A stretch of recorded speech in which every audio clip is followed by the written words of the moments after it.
అందరికీ నమస్కారం అండి. ఈరోజు చెప్పే కథ పేరు అమ్మ అంటే తెలిసేది అమ్మ అయ్యాకే. ఇంకా కథలోకి వెళితే, నీకేం తెలియదు అమ్మా అన్నమాట విని నవ్వుతూ లోపలికి వెళ్ళారు వసుధ.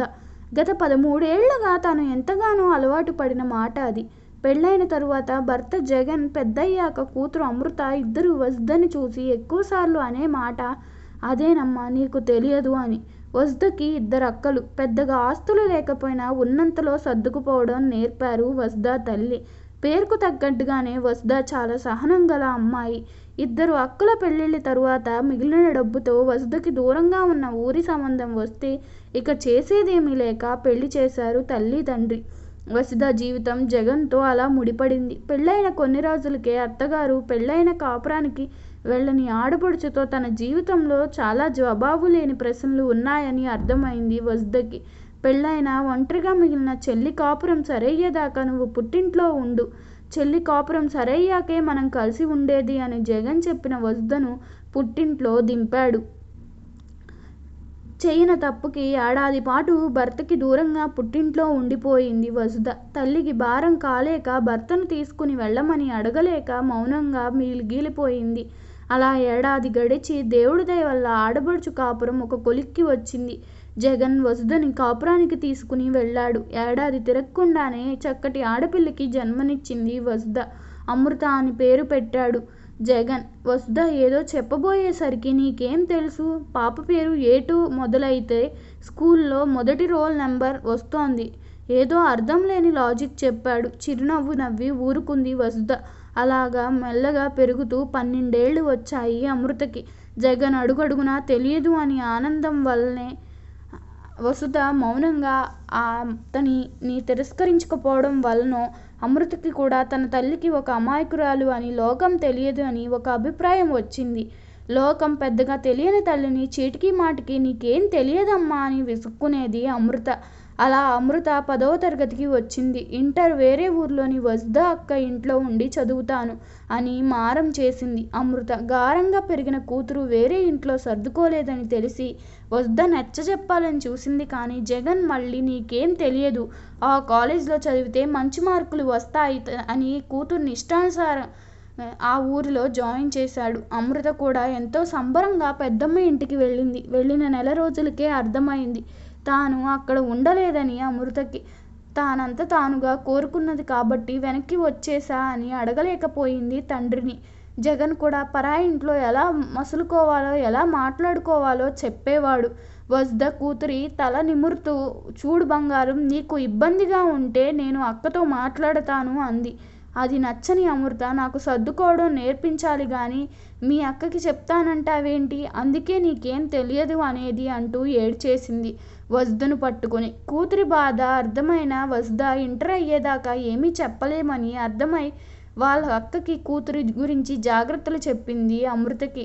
ఇష్టమైన పిండి వంటలు వాళ్ళకి కూడా సరిపోయేలా చేసి ఇచ్చి ఊరికి వెళ్ళింది వసుధ.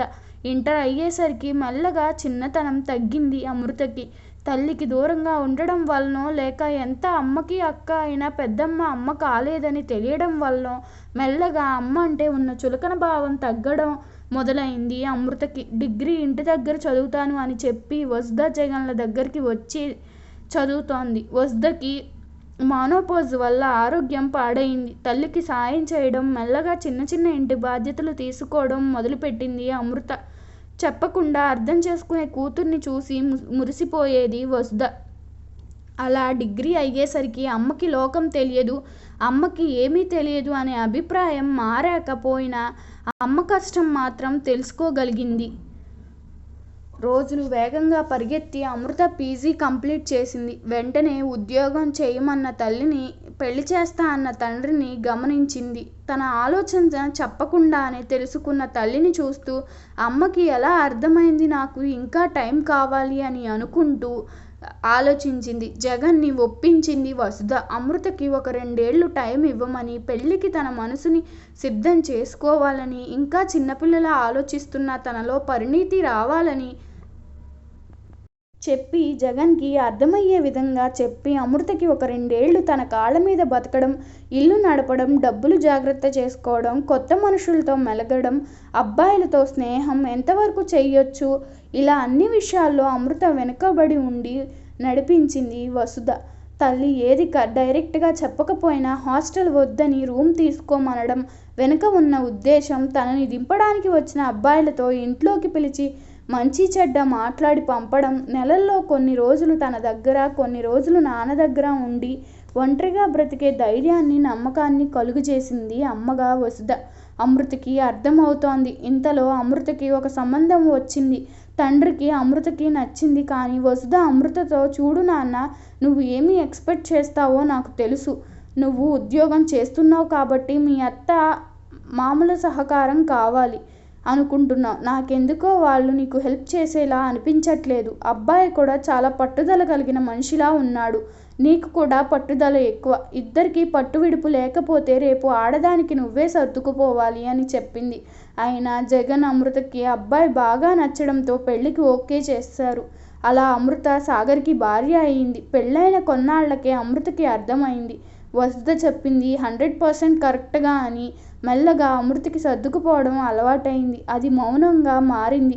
మెల్లమెల్లగా 2 ఏళ్లకి అమృతకి పాప పుట్టింది. ప్రెగ్నెన్సీ మొదలైనప్పటి నుంచి పాపకి 6వ నెల వచ్చే వరకు కంటికి రెప్పలా చూసుకున్న తన తల్లిని చూస్తుంటే ఇన్నాళ్ళు తను చేసిన తప్పేంటో అర్థమైంది అమృతకి.